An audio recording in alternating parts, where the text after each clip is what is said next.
अष्टांग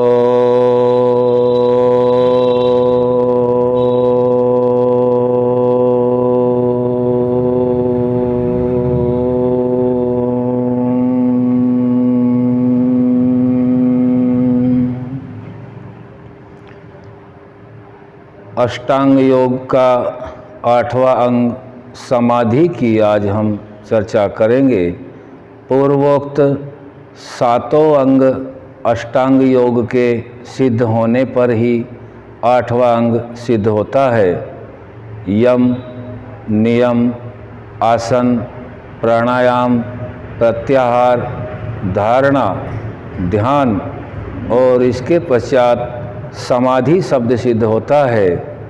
समाधि में जैसे लोहा अग्नि में रखने से अग्नि रूप हो जाता है, अग्नि है या ये लोहा है ये पहचानना कठिन हो जाता है।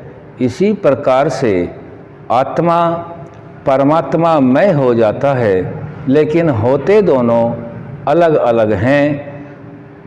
इसी प्रकार परमेश्वर के ज्ञान में प्रकाशमय होके अपने शरीर को भी भूले हुए के समान जान के आत्मा को परमेश्वर के प्रकाश स्वरूप आनंद और ज्ञान से परिपूर्ण करने को समाधि कहते हैं।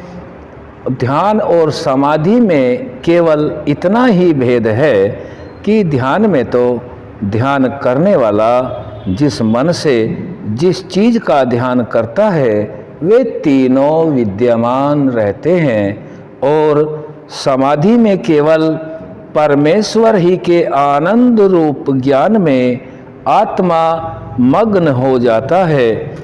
वहाँ तीनों का भेदभाव नहीं रहता।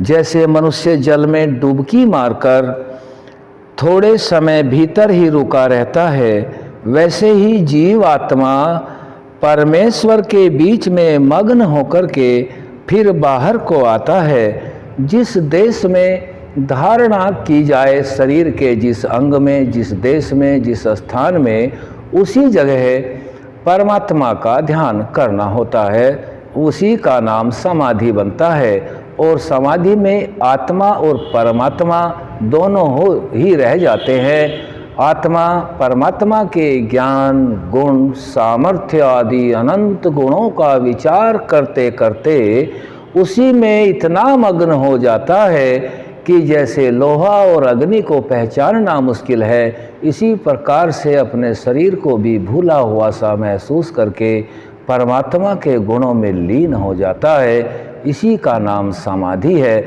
लेकिन यह समाधि पूर्वोक्त 7 अंगों के सिद्ध होने पर प्राप्त की जाती है। आगे की चर्चा कल करेंगे। ओम सम।